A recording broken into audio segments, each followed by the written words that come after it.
ఇప్పుడు random blood sugar, semen analysis, diagnostic tests పై 50% discount, ఉచిత IUI మరియు IVF కన్సల్టేషన్, ఉచిత అల్ట్రాసౌండ్ స్కానింగ్ అందిస్తున్నారు. 49 అంటే సంతానం, 49 అంటే సంతోషం. అంటే వైసీపీ పార్టీ రాయలసీమలో అయితే చాలా బలంగా ఉందని చెప్తారు. ఖచ్చితంగా నంద్యాల పార్లమెంట్ స్థానం కనుక చూసుకుంటే ఇక్కడ కూడా ఉన్నటువంటి 7 స్థానాల్లో 6 స్థానాలు వైసీపీ పార్టీ, ఒకటి మటుకే టైట్ ఫైట్ అయితే చూపిస్తూ ఉన్నారు. బనగానపల్లెలో ఆయన బీసీ జనార్దన్ రెడ్డి చాలా స్ట్రాంగ్ అక్కడ.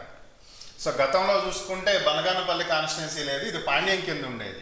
అక్కడ కాటసాని రాంభూపాల్ రెడ్డి, కాటసాని రామిరెడ్డి ఇద్దరు బ్రదర్స్. ఎప్పుడైతే ఇది డివైడ్ అయిందో పాండ్యం రాంభూపాల్ రెడ్డి గారు, బనగానపల్లి రామిరెడ్డి గారు తీసుకున్నారు.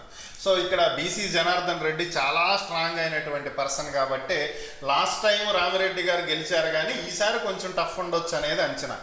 బట్ అది ఎలాగైనా ఉండొచ్చు, అటు ఇటు మారిద్ది. ఇక్కడ ఒకసారి ఫస్ట్ స్థానం కనుక చూసుకుంటే ఆళ్లగడ్డ కూడా వైసీపీ పార్టీ అని చెప్తున్నారు. అవును, ఆళ్లగడ్డలు ఆల్రెడీ కొట్టుకుంటున్నారు. అటు భూమా ఫ్యామిలీ, ఇటు ఏవి సుబ్బారెడ్డి గారి ఫ్యామిలీ. నంద్యాలలో టికెట్ ఎవరికి ఇస్తారో తెలియదు, ఆళ్లగడ్డలో టికెట్ ఎవరికి ఇస్తారో తెలియదు. భూమా అఖిలప్రియకి ఇవ్వరని కొంతమంది చెప్పుకుంటున్నారు. ఆల్రెడీ లోకేష్ డిక్లేర్ చేసేసాడు అఖిలప్రియకే టికెట్ అని చెప్తున్నారు. అలాగే అఖిలప్రియ తన సోదరుడికి టికెట్ ఇప్పించుకోవాలని చూస్తుందని చెప్తున్నారు. ఏవి సుబ్బారెడ్డి కూతురికి టికెట్ ఇవ్వాలని కొంతమంది చంద్రబాబుకి సిఫార్సు చేశారని చెప్తున్నారు.